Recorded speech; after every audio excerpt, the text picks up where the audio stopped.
you can either fast or not ever fast and receive the benefits. Yeah, absolutely. We had this really powerful impact on metabolic markers. So we were able to improve glucose levels, we were able to improve cholesterol levels, we were able to reduce cellular stress levels. So all the same things that fasting should be doing for you, but just simplified into this one daily pill. So instead of being pro-inflammatory, they were anti-inflammatory and antioxidant and cardioprotective. So basically showing that you can get these cellular health benefits of fasting even when you're eating. You've said that this could be a major disruptor in the longevity space. Why do you believe that Big Pharma wouldn't want people to know about this?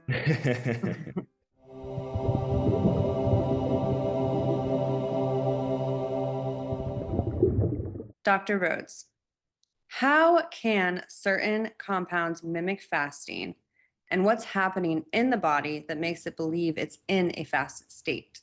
Yeah, for sure. So, the way that we can mimic fasting with these specific bioactive molecules is essentially that these molecules are the ones that are produced in the body during a 36-hour fast. So, we identified through our clinical study that when people fast for 36 hours, there's this unique set of what's called metabolites that are produced in the body that are really only elevated during a fast. And we found that those were the ones responsible for activating a lot of these beneficial cellular health effects and longevity effects of fasting. So, pretty simply, we just screened through those molecules and found this synergistic combination of four of them that, when we put them together, could mimic these cellular effects of fasting as well as increase lifespan in model organisms by 96%. So basically doubling their lifespan just through supplementation with these four fasting mimetic molecules. So what Mimio is and what we're doing here is essentially just taking what your body would naturally produce during a fast, giving it back to you as a supplement so that you can recreate fasting at the molecular level, at the cellular level, and activate those same beneficial pathways, get those same benefits of fasting, but without actually having to fast. You mentioned 36 hours. Is Yeah. that why 36? Why not 18? Why not 40? Absolutely. So the reason why we were looking at a 36-hour fast is when you dive into the fasting literature, you see the best lifespan extension data coming from what's known as alternate day fasting. So that's basically one day of normal eating followed by one day of water only fasting, followed by normal eating, followed by fasting, and then rinse and repeat throughout an entire animal's life cycle. So that typically ends up equating to around 36 hours of fasting. So that was one of the reasons why we looked at that particular time point. Another key thing there is that biologically speaking, biochemically speaking, your body is not going to truly enter into a fasting state until it depletes its glycogen stores, which are the stored carbohydrates in our body. And that takes around 20 to 24 hours to really run entirely through. And then once that happens, you really get that metabolic switch over from more of the glucose metabolism that's more about like the typical fed state, postprandial state, and then getting into the fasted state, which is more about fat breakdown, ketone body production, and then switching into those cellular recycling processes like autophagy. Okay, I'm going to read this from your website, which is basically what you said in other words. Mimeo puts a unique combination of clinically validated fasting metabolites in a daily dose to help promote your body's beneficial fasting and longevity pathways on demand. No fasting required. What are fasting metabolites and what exactly are they doing in the body? Mhm. So fasting metabolites are basically these molecules that are being produced by the body during a fast and exclusively during a fast. So when we looked at the difference between, a normal state and a 36-hour fasted state, we found that in the 36-hour fasted state, there were over 300 of these unique molecules, these metabolites that are elevated during a fasting state. And all of them have, some degree of bioactivity or some purpose that they're fulfilling in the body to kind of activate this cellular, what I call bioprogram of fasting. So these are the molecules that are really telling the cells what to do, giving them their marching orders and shifting the way they function, the way their metabolic state is from that, fed state, glucose metabolism into that, fasted state, ketone production, autophagy, all that fun stuff. So a lot of these molecules are responsible for helping to activate the pathways that are responsible for then these beneficial effects of fasting. So that's basically how these molecules end up mimicking a fast. They're giving the cells the, quote unquote fasting command. So the people that do intermittent fasting, are they not actually fasting if the effects don't really start to take place until roughly 24 hours after eating? Right. You're definitely, still fasting for sure, right? But also when we look at the clinical evidence, we can see that these shorter term fasts, these, 16-hour fasts, these 18-hour fasts, things that are, below 20, 24 hours, you're just not totally entering into these deep stages of fasting where you get these different, beneficial longevity effects, beneficial cellular health effects. So it's really just a matter of timing. And yeah, unfortunately, it does take a pretty long time for your body to truly enter into the fasted state. And then even getting to something like a 36-hour fasted state, that's really when some of these deeper processes of fasting, like autophagy, just start kicking off. And, they'll continue to get more powerful and you'll have different effects from a 48-hour fast or from a 72-hour fast. So it's very fasting is a big continuum of what you're really trying to achieve. But by and large, from a biochemical basis, you're really not going to get into those early stages of fasting until around, that 36-hour, 24-hour mark. Oh, I was so excited to share with you that I naturally do like an intermittent fasting about 13 to 14 hours. But are there any benefits to that at all? Sure. Definitely again, like when we look at the clinical evidence, the data for that is typically that you see good improvements to certain metabolic markers, like triglyceride levels, LDL levels, cholesterol levels, and then glucose levels help stabilize as well, right? So that's very much letting your body get out of a traditional fed state, what we call in the nutrition space a postprandial state, a post-eating state. So a postprandial state after you eat a meal will typically last anywhere between 4 to 6 hours, depending on what the meal was. And in that time frame, you have a lot of metabolic disruption that's happening, right? You've got all these nutrients that are coming into the system that your body has to, pick up, figure out what to do with, put it over here, put it over there, actually metabolize it, break it down, digest it. So it's expending energy to do that. It's putting a lot of focus on that at the same time because, all food is a foreign molecule that's entering the body. You're also going to get an immune response that happens from that, some inflammation that's going on. We call this dietary inflammation. So that's kind of going to be a disruption to the system as well. So in that postprandial state, that 4 to 6 hours after eating, you are going to have less maintenance, repair, homeostasis effects that are happening in the body because you're really, really focused on digestion and clearing out like any damage, free radicals, the inflammation that's coming in from the food itself. So getting out of that, that 4 to 6 hours initially, then going into, like a 12-hour, 13-hour fast will really help to restore, that homeostasis to your body so you can at least be, out of the quote unquote danger zone. Okay, what is the danger zone? Well, the danger zone would be like that postprandial state, right? Where you have a lot of inflammation, you have a lot of like, digestion, metabolism. People usually feel this all the time when they eat, right? They'll go out to lunch, they'll have, a big meal, right? Then they'll get, tired, sleepy, sluggish, lethargic, brain fog afterwards, right?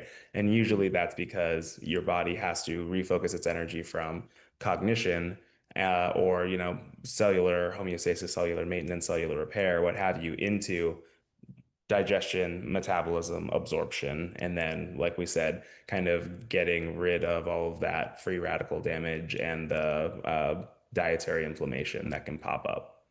Mm.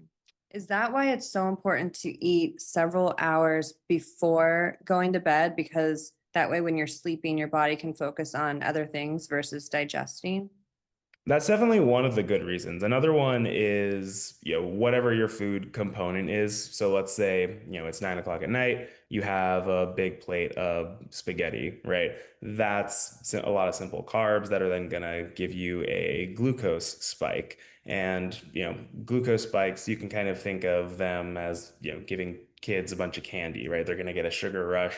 There's going to be like a high degree of energy that happens immediately after consuming that meal that is can be very disruptive to sleep, especially because, energy peak, energy crash, a lot of things are happening in the body after in that postprandial state. So definitely, you know, putting your meal at least 4 hours before bed is always good practice if you want to maintain healthy sleep levels. Okay. Before we get too much deeper into it, is there a difference for men and women or the age of the individual, or is fasting for 36 hours good for everybody, no matter what phase of life they're in or what their sex is? Yeah, that's a great question. So, we do have some data on this. There's not a ton of fasting data on different segments of the population, as well as, men versus women. There's not been a lot of research with fasting on women. We were lucky enough to be able to do 50% men, 50% women in our studies when we look at where do these fasting metabolites come from? What happens in the body during a 36-hour fast? But in terms of scientific data that's out there right now, it's pretty sparse on the differences between men and women. But we have seen that anecdotally anyway, women tend to have a harder time fasting than men, mainly due to the influence of the hormonal cycle with menstruation. So you do have, it seems like better tolerance to fasting with men. They have fewer hunger responses that are happening during the time. And then, of course, less hormonal disruption that's happening with men that just kind of smooths out that process for them. In terms of different ages of populations, what's kind of funny and kind of sad is that the folks that can usually benefit the most from these cellular effects of fasting are going to be the more elderly side of the coin, right? That needs more metabolic regulation, that needs more cellular rejuvenation, repair, that needs more kind of these regenerative effects that can happen with fasting. But it's also not great for older populations to fast, especially for longer periods of time, because they're also very prone to, frailty, sarcopenia, muscle wasting, bone loss, right? All of these things that can also be very tied to long-term energy restriction or, really deeper stages of fasting. So fasting is not going to be a one size fits all for everybody. And there's definitely populations that it's going to be unsafe with. If you have like a metabolic condition like type 1 diabetes, something like that, you really have to be careful about when, where, and how you're fasting and then how you're refeeding as well. Wow. Okay. That is so okay. I've heard you talk about the dangers of over fasting. Yeah. Earlier you were talking about, eating regularly for one day and then fasting for 36 hours, eating regular, or is it 24 hours? Yeah, 30. It'll be about 36. So, a 1 day fast. If you're fast, let's say you're eating normally on Monday, you stop eating at 8 p.m. Then 24 hours will be 8 p.m. on Tuesday. That's kind of your fasting day. You go to sleep again, wake up on Wednesday, let's say 8 a.m., and then, start doing your breakfast and eating on your eating day. So that's around, 36 hours for alternate day fasting. And is that forever? Yeah, yeah. So that is forever. When you look at the lifespan extension experiments that have been done, it's throughout an entire organism's lifespan, and that's where you really see these powerful impacts on longevity and lifespan extension, where you can get anywhere between, a 30 to 50% increase in lifespan just by modifying the meal timing and doing the alternate day fasting. Wow. I imagine if someone on the planet decided to, okay, I'm going to start this right now and do this for the rest of my life, that would be pretty unfortunate if a fasting day would fall on like their birthday or Christmas or Thanksgiving. Absolutely. So I have, my own personal anecdotes about this. So when I got out of undergrad, I got my BS in biochemistry from Loyola Marymount University. Didn't really know what I wanted to do afterwards, and so took a immunology fellowship at Stanford, where I first got into fasting. Really fell in love with the healthy aging and longevity space. And when you're in that space, eventually you come across fasting because it's one of the only interventions that we know of that can reliably extend lifespan. So I got really into that, started just like pouring through all of that research and figured I would start doing my own experimentation. I would fast and then take my blood, take my cells, and look at, what happens to them under a microscope, and basically found that I became much more functionally enhanced because of the fasting. I could see it in my cells. They were more resistant to damage. They were less reactive to what's called autoimmune stimuli, right? So, less autoreactive is what we call it. Basically, they had lower levels of inflammation. They had more antioxidant production. They were more stress resistant. So it was really, really fascinating to see that. And when that happens, you kind of get that I did something and it actually worked, and I could see it in my own cells and my own, plasma functionalities.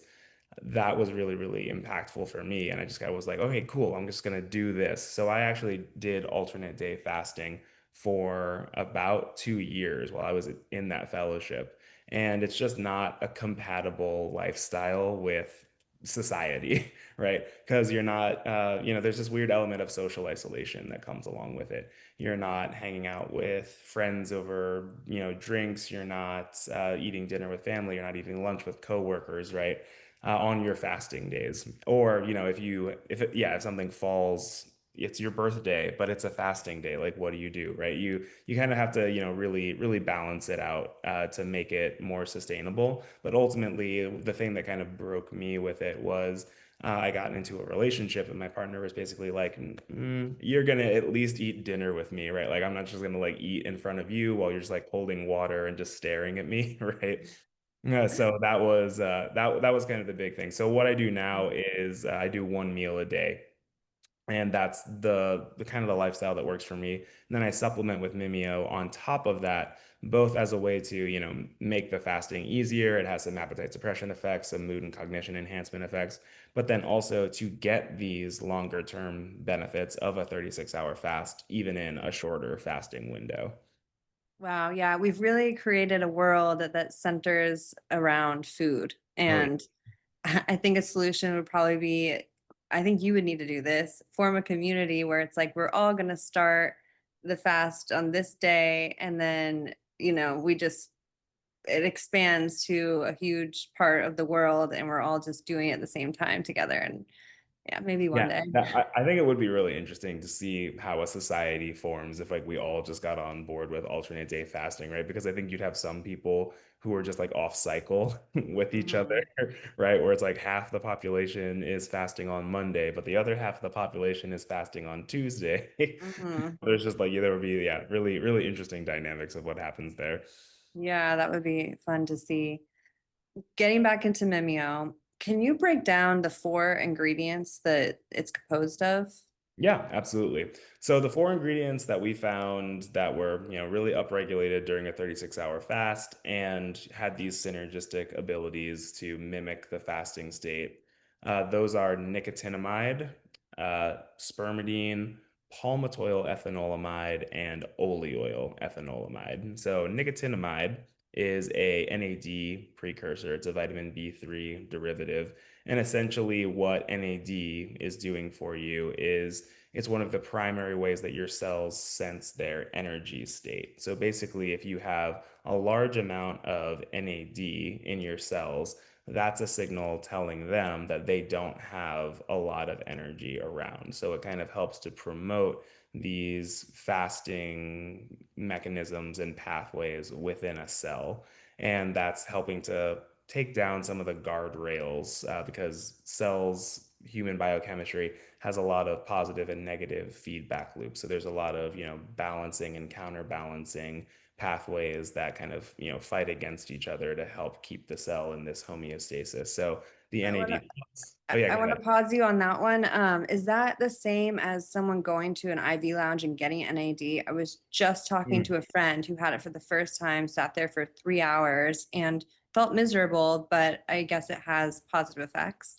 So the NAD plus IVs are going to be a little different than the nicotinamide itself. So the NAD plus IVs are basically, yeah, just shoving NAD itself directly into your bloodstream. What's going to happen with the nicotinamide is that that's going to be, absorbed into your system, taken up by your cells, and then your cells are going to turn that into NAD inside of them. And that's a big difference from the NAD drips because when you take the NAD molecule itself and put it into circulation, it's usually too big of a molecule to get inside of the cells. So that's usually what we see with the NAD IVs is that you get a very acute burst of kind of that, like, oh, like that positive euphoric energy that's coming from the NAD plus, but it's pretty short-lived because it doesn't effectively enter cells. So the NAD precursors are helping the cells produce the NAD inside of themselves, so you get a higher NAD concentration that is sustainable over time. Fascinating. So it's better to take it this way and it's easier and it doesn't take as much time. It's more efficient and more effective and yeah. Yeah, you can do it on a daily basis, right? And that's really the great thing is that you don't have to do like this big IV all at once, kind of, for a 1 to 2 day effect. You can just take it every day. Your NAD levels will rise, and your cells will be happier, more in that kind of, fasted state. Wow. Okay. I'm already sold off of that one ingredient, but what are the other three? So after that, we have spermidine, and spermidine is a polyamine. It's a derivative of amino acids, arginine specifically. And what that's doing within the formulation is really helping to promote autophagy that we were talking about before. So autophagy is basically your cells cleanup and recycling mechanism. This is, very highly activated during fasting because it's a way for your cells to have better metabolic efficiency as well as get rid of damaged and dysfunctional proteins and organelles like cell junk, basically. So what autophagy will do is it'll take that cell junk, it will break it down into its constitutive parts, lipids, amino acids, carbs, whatever it is, and then use those parts to build new functional organelles like mitochondria or new functional proteins and cell components. So it really helps to get rid of the bad stuff and kind of refresh cellular functionality with new parts. And that's, like we said, very associated with fasting. And spermidine is kind of one of the main molecules that helps to promote that pathway, that process. So that's what it's doing in the formulation. Then we have palmitoyl ethanolamide. That's actually involved in the endocannabinoid system. So it stimulates through the CB1 and CB2 receptors in your cells. And that basically gives it these almost like CBD style effects, but your body is natural CBD. So it has mood and cognition elevation effects, has anti-inflammatory effects, it has pain relief effects. So really, really interesting molecule there, kind of giving you those mood, cognition, and anti-inflammatory effects, those regenerative, restorative effects of fasting, but just, in that one molecule. And then the final one that we have is oleoyl ethanolamide, which is part of the gut-brain axis and helps to stimulate satiety and reduce appetite. And then it's also this cellular metabolic modifier. So it helps switch your cells over from that glucose metabolism that's typically involved in the postprandial state to the, fat metabolism, ketone metabolism that's more characteristic of the fasting state. So all those four things together are really, activating these complementary fasting pathways that then ultimately lead to better cellular functionality and better cellular longevity. Where can these ingredients be found naturally, or are they man-made at all?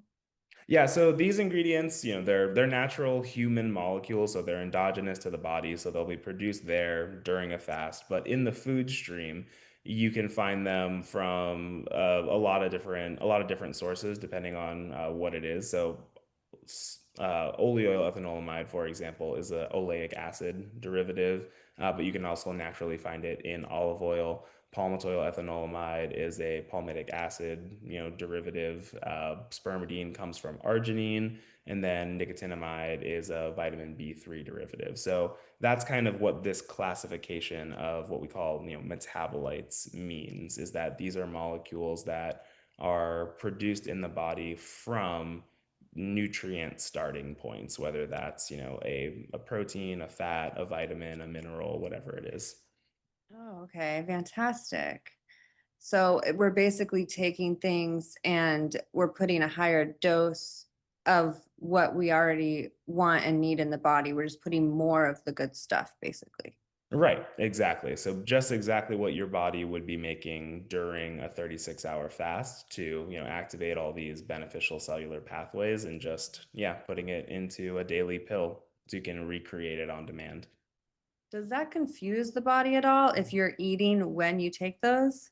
Right. Yeah, it's a good question. So, what I typically think about this is we in the Western world are kind of given this message all the time of you have to be constantly eating, right? Constantly in a fed state, 3 meals a day plus snacks.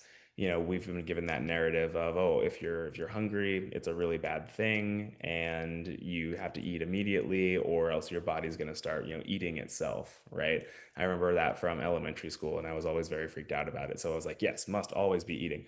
Unfortunately, that's actually not the best state for your body to be in because, like we were talking about with the postprandial state, that kind of danger zone, if you're eating 3 meals a day plus snacks, you're never taking a 4 to 6 hour break from eating to let your body kind of come back to that natural homeostasis, that natural maintenance mode. So we kind of get into this situation where our body is constantly in the postprandial state, which means it's constantly inflamed. It's not focusing on maintenance, repair, and protection. What the fasting metabolites are going to be doing is actually providing a counterbalance to the activation of all of these, what I call fed pathways, these pro-aging pathways that are a big problem in the postprandial state. So we're just basically going to be activating these fasting pathways that otherwise wouldn't be turned on to then behave as a counterbalance to the fed pathways so we can kind of achieve more of a biochemical homeostasis even when we're eating. When you are eating or when someone is eating, is there a particular diet that you'd recommend?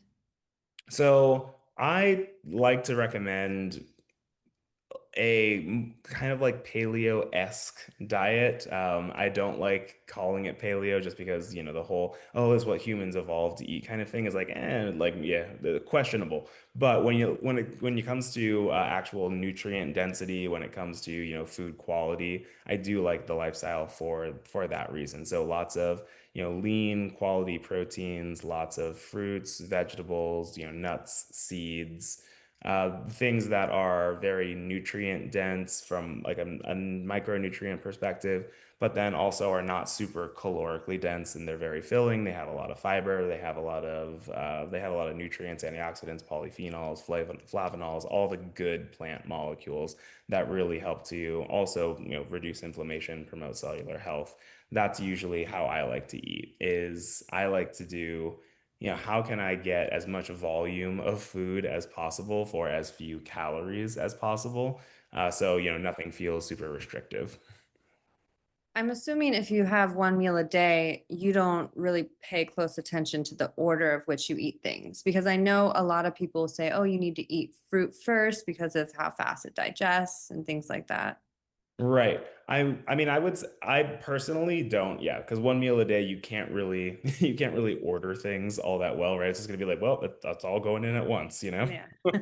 Yeah. But definitely in terms of if you're trying to achieve a specific effect, right? Or let's say if you're a type 2 diabetic and you want to control your glucose levels with a meal, I would actually say eating fruit first is probably not the best thing to do. I think what you would want to do in that situation is like, are there vegetables that I can eat first? And like even with like a little bit of fat, so like avocado oil or like a dressing or something like that, because the vegetables themselves are going to add fiber in there, and then the oil is going to help to slow down digestion because it basically helps to like close off the portal from the stomach into the intestines so that your body has more time to digest the fat, which it needs.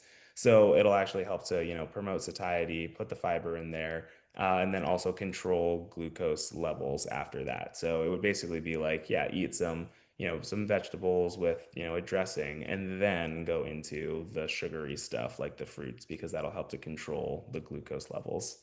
Mhm. I've heard that about having vegetables as the first thing you eat before each meal.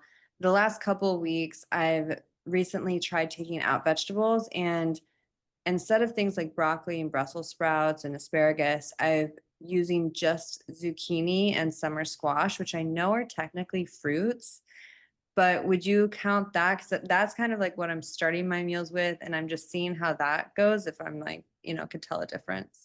Yeah, definitely. I would certainly classify, zucchini, summer squash as vegetables for sure. They Okay. don't have a super high sugar content. They've got a lot of fiber, a lot of water, right? So I think they're actually one of the least caloric from a volume perspective too. So you can get a lot of density from the zucchini and the summer squashes. I think that's great. Okay, good. So to clarify with Mimio, you can either fast or not ever fast and Mhm. take it and receive the benefits. Yeah, absolutely. So with the Mimio formulation, we have done three different clinical studies at this point on the formulation itself. So the first one that we did was our pilot study, and for that we had people come in, eat a standardized breakfast on its own with a placebo control, and then looked at their cellular functionalities, looked at their plasma functionalities. Then we had those same people come back, eat that same standardized breakfast, but then with supplementation with Mimio. And what we saw was that when people had the meal with the placebo control, there was a big loss of cellular functionality, plasma functionality. That's typical of the postprandial state. So they became pro-inflammatory, they became, less antioxidant, less cellular protective, less cardioprotective, and then, less metabolically flexible. When we had that same meal with Mimeo, we were able to not only prevent all of that loss of function that happens in the postprandial state, but then actually add gains of function on top of that that mimicked what we saw when people were fasting. So instead of being pro-inflammatory, they were anti-inflammatory and antioxidant and cardioprotective. So basically showing that, you can get these cellular health benefits of fasting even when you're eating. That's amazing. So the same people eating the same foods. Yep, exactly. And okay, so how long does it typically take to notice measurable improvements with Mimeo? Did they notice them after just one meal? Yeah, so in that pilot study, we were looking at these acute cellular functions. So we looked essentially at different time points around 6 hours after eating. So, a 1 hour time point, a 2 hour time point, a 4 hour time point, a 6 hour time point after eating the meal. So these were very rapid effects, right? Like you take the formulation, it appears in circulation around an hour after consuming it, and then just kind of gets right to work optimizing the cellular function. In terms of, when do the results really become apparent outside of a cellular level to something that you might actually be able to feel. That one we can look towards our latest clinical study. So this was a randomized, double-blind, placebo-controlled study where we had, equal proportions of men and women take Mimio for 8 weeks. They didn't change their diet or lifestyle in any other way, just either taking Mimio or taking a placebo control. And what we found there was that after 8 weeks of supplementation, we had this really profound impact on appetite suppression and hunger control. So everybody in the Mimeo group reported feeling less hungry. They were more satisfied with their meals, had better satiety. They had better control over when they were eating only when hungry, and then their just maximum and daily hunger levels went significantly down over the course of the 8 week study. And then there we also saw we had this really powerful impact on metabolic markers. So we were able to improve glucose levels, we were able to improve cholesterol levels, we were able to reduce cellular stress levels. So all the same things that, fasting should be doing for you, but just simplified into this one daily pill. And that took, around 8 weeks, 2 months to see these significant benefits. Is there anyone who shouldn't take this? Like maybe they have a certain health condition or something that wouldn't that it either wouldn't work or maybe it would potentially have harming effects? So we don't know of any contra indications, as we'd call them, to the supplement stack right now. There's just not that data. What we typically say, out of an abundance of caution, is that if you're pregnant or nursing, it's probably not the right time to be taking Mimio. And then also, if you do have a medical condition, it's always wise to just, talk to your doctor before you start any supplement regimen. But all these molecules are very safe because they're naturally produced by the body anyway. So your body always has some level of these metabolites in there. So your body inherently knows how to take them up, process them, utilize them, metabolize them, all very safely and effectively. In all of your research for this, what was the most surprising thing that you learned? I think the most surprising thing that we learned was the really big rise in the oleoyl ethanolamide that we saw in the data. So up until this point in the scientific literature, everybody had thought that oleoyl ethanolamide was only produced in response to a meal, which makes sense, right? It's promoting satiety, it's reducing appetite, it's basically your body's way of, tapping on the brakes a little bit after a big meal. But what we found was that yes, OEA, oleoyl ethanolamide, does go up after eating, but it's even more highly upregulated and produced during, a 36-hour fast, this long-term fast. So that was really, really interesting and surprising to us because it had just never been shown before. And we think that it's basically a metabolic and evolutionary adaptation to fasting, which also makes sense because when you think about it, if you're 36-hour fasted, it doesn't do your body any good to be constantly kind of like debilitating you with hunger pangs, right? If you're too hungry to move, then you're not going to be able to go out and actually, find those berries or hunt down that gazelle, whatever it is. So we think that OEA is the body's natural, appetite suppression mechanism for these later stages of fasting so that you can go out and focus on actually finding food. Very neat. And that's the one that you mentioned is in olive oil. And that's correct. Yep. Okay. So you've said that this could be a major disruptor in the longevity space. Why do you believe that Big Pharma wouldn't want people to know about this?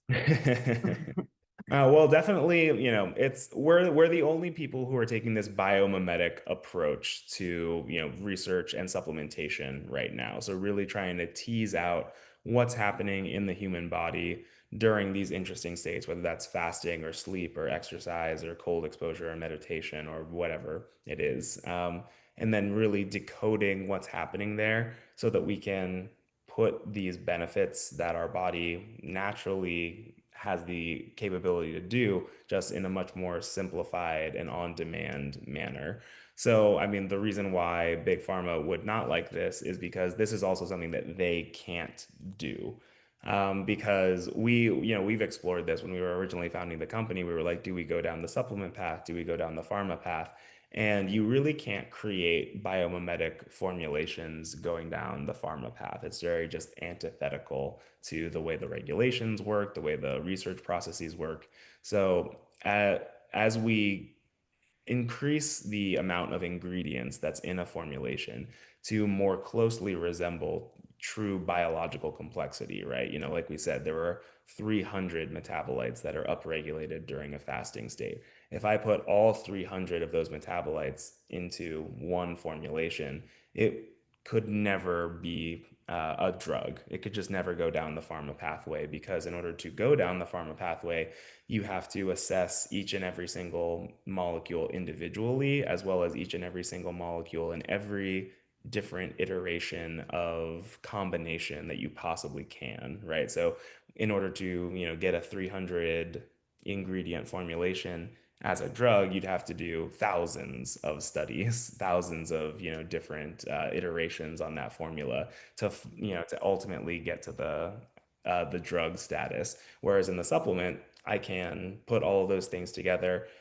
do the clinical studies to prove that it works, and then that is the formulation. So I can give it to people. So in order for me to make the best product that I can, I have to be in the supplement route. And it's something that pharma is just never going to be able to do. Mm. I imagine it's much more attainable for people this way too.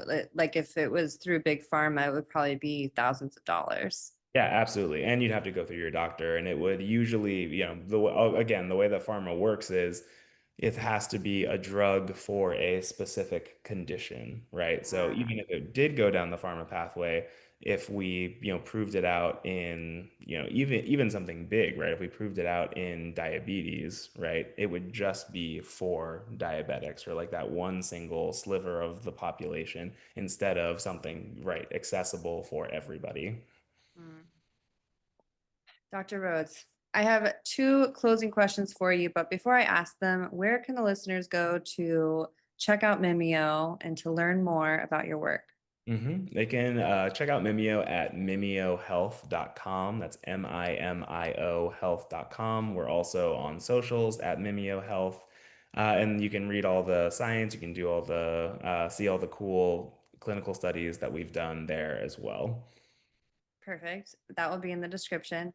My first closing question for you, and you're not allowed to say fasting. Hmm. What is your number one health tip? So, whether it's mindset, diet, and nutrition, physical, emotional, just the one piece of advice that you would like everyone to know.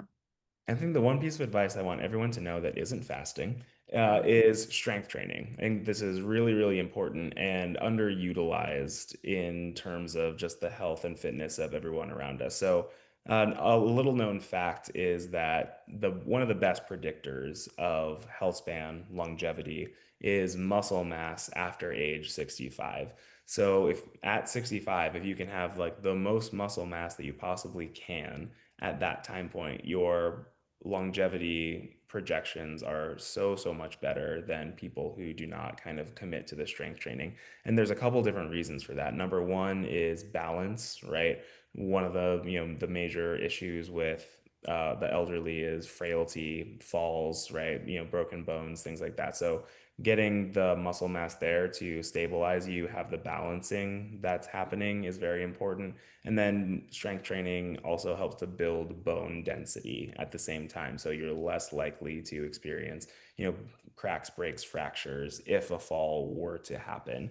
And then another one of the best biomarkers of aging that we know is actually grip strength. So you're really helping to, avoid frailty, avoid sarcopenia, maintain quality of life. So I would say that everybody should be doing some kind of like strength training regimen, as well as, a core stabilizing and flexibility regimen as well, because that'll really pay dividends, especially in older age. How do you structure your strength training? Do you do it before your meal or after? So I actually do it before my meal. I like to work out in that fasted state and then immediately come home and like cook that massive dinner. So I'm basically taking advantage of the fact that, yeah, I'm consuming a lot of calories all at once, a lot of proteins going into the system. So I want to make sure that I had, just worked out so I can help to activate all those like growth pathways, those muscle maintenance pathways that'll come from the eating. And then the nutrients themselves have somewhere to go that's productive. Hmm. Okay, my final question for you is a more personal question. You get to choose a number 1 through 100, and that will correlate to the question. Ooh, okay, great. Let's go with 77. That is so funny. So many people pick 77. And one of my last interviewees was just saying, I bet everyone picks 77. And there we go. And There I'm it gonna is. have to come up with a new system where 77 gets replaced. What's the role of suffering in life? Oh, that's a great question. So I think the role of suffering in life is to make the good parts of life even better. You kind of need the up and down, the roller coaster of life to, make the highs sing a little bit more than they do. But then beyond that, I think that suffering also helps to give us a pathway for growth, right? Suffering is what we experience during times of challenge, and challenge can be difficult, of course, but it's also the way that we learn and grow and progress as people. So the old saying, no pain, no gain, is I think really, really important because yeah, if you want those payoffs, if you want to keep growing, if you want to keep building, if you want to keep learning, you're going to have to keep suffering. Hmm. Yes, it's the contrast, right? I'm Yep. always thinking that like we wouldn't be able to experience the all the positive parts of life if we didn't have the negative. Yep, exactly. Yeah. Well, Dr. Rhodes, this has been an extraordinary conversation. Thank you so much for being a guest and for all the information that you've shared and for creating Mimio. Absolutely. Thanks for having me, Jessica. This was a blast.